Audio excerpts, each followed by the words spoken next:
Why would I worry? You never show up late, and you don't make mistakes. I'm not in a hurry, no. I'm walking at your pace, 'cause you showed a better way. In the night, I won't be afraid. You're by my side, so I know I'm okay. So I will sing at the top of my lungs, the loudest praise, and it goes like, hey, you never change. Your love is strong and it won't fade away. And oh, you never let go. Every day I will sing your praise. I will sing your praise.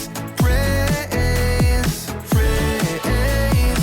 I will sing your praise. Praise. My maker, yeah, you are. You called me by my name since before the earth was made. The whole world's creator, yeah. You put the stars in space and the smile on my face. In the night, I won't be afraid.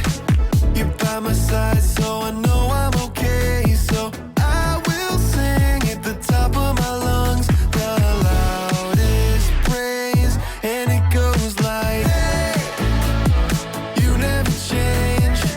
Your love is strong and it won't fade away. And oh, you never let go. Every day I will sing your praise. I will sing your praise. Praise, praise. I will sing your praise. Praise.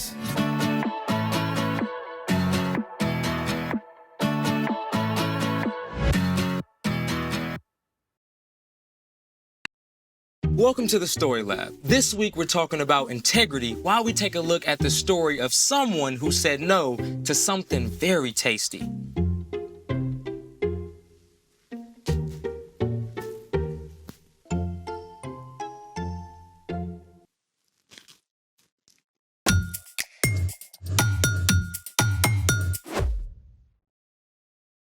Hey, I'm Carter. And I'm Zeke. We're talking about integrity, which is choosing to be truthful in whatever you say and do. What are you doing? Oh, I'm studying to get my driver's license. You might want to study the actual manual instead of a racing comic. I already know all that stuff.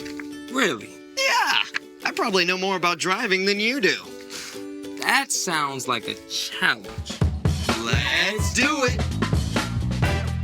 It's time to play Driver's License Dry Run. Dry run? Like a practice test for the real thing. Round 1. How much faster than the posted speed limit can you drive on the highway? Oh, I know this. You can go as fast as you want as long as someone else is driving faster. That is incorrect. It is never legal to go faster than the posted speed limit. That is the correct answer.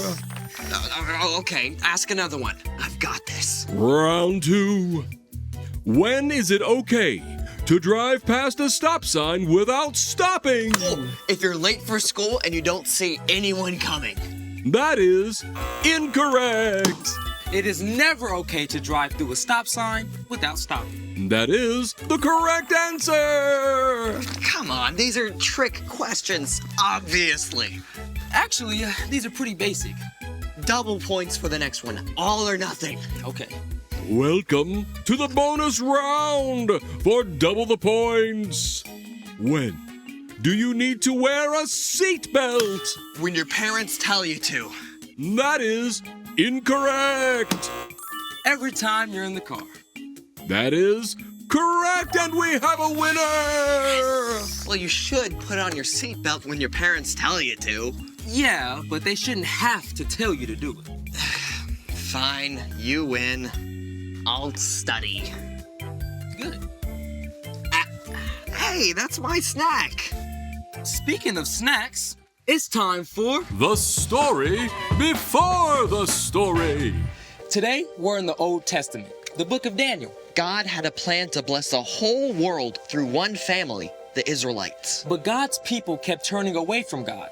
It seemed every good king who led the people to follow God's laws was followed by a foolish king who led the people to do terrible, wrong things. At last, God's people were attacked by Nebuchadnezzar, the king of Babylon, which is where our story starts. Take it away. Hey everyone, I'm Brian. Over and over, the kings who led God's people turned away from God. Finally, they were conquered by King Nebuchadnezzar of Babylon. I hereby declare you are under the rule of King Nebuchadnezzar. The Babylonians took treasure from God's temple. Our God will love these. They also captured many of God's people and marched them across 500 miles of wild desert to Babylon. There, King Nebuchadnezzar gave orders to his chief official, Ashpenaz. O Ashpenaz, bring me some of the Israelites to train and serve in my palace. They must be strong, intelligent, handsome, and able to adapt to life in Babylon. 4 of these young men were Daniel, Hananiah, Mishael, and Azariah. Teach them our language and our literature. I must have the best and the brightest. The chosen young men were to go through 3 years of training and eat food from the king's own table. King Nebuchadnezzar was determined to shape everything they would think, say, and do so they could serve in his palace. The first thing the chief official did was to change their names. Name? Mishael? I'm going to call you Meshach. Meshach is really close to Mishael, so... Next. Name? Hananiah? Shadrach. That's not even close. Next. Azariah? Abednego. Next. Daniel. Belteshazzar. Can you spell that for me? Next. The 4 young men faced their next challenge at mealtime. They were given the same luxurious food and drink that the king himself ate. But God made it clear to Daniel and his friends that it was wrong to eat the king's food, perhaps because it had been dedicated to the king's false gods. We appreciate the honor, but we'd like to choose our own food and drink. I'm under orders from the king. If you don't eat what you're supposed to and show up looking worse than the others, I'll pay the price for it. Just test us for 10 days. Give us nothing but vegetables and water, and then see how we measure up. You have 10 days. So for a week and a half, Daniel and his friends ate nothing but veggies and drank nothing but water.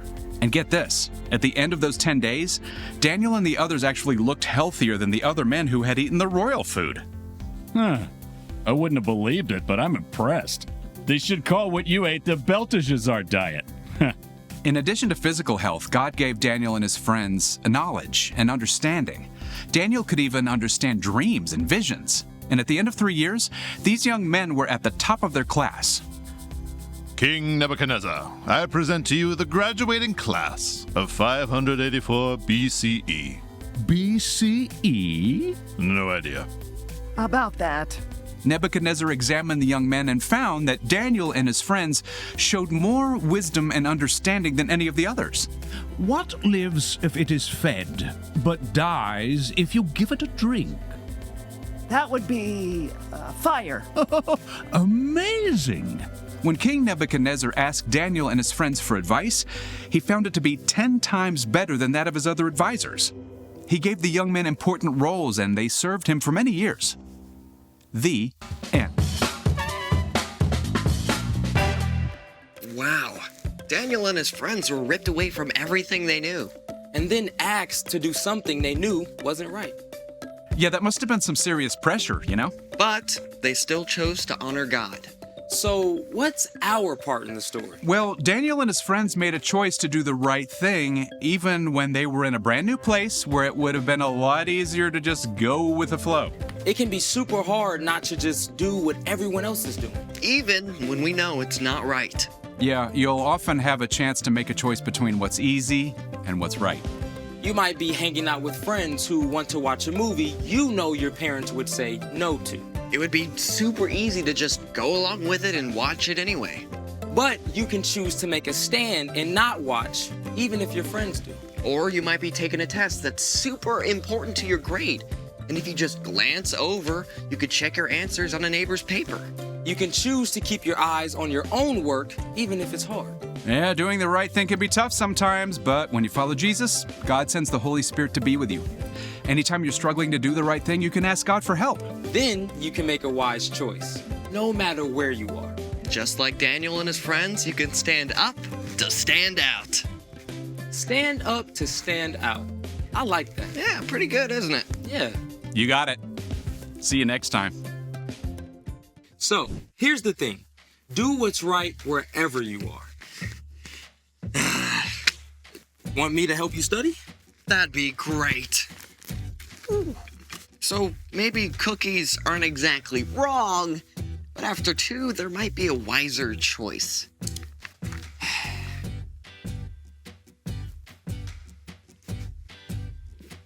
Thanks for joining us in the Story Lab. See you next time. You gonna have one? Go on. No, go on, take a bite. I don't want one of those. Go ahead. I took one. It's healthy, right?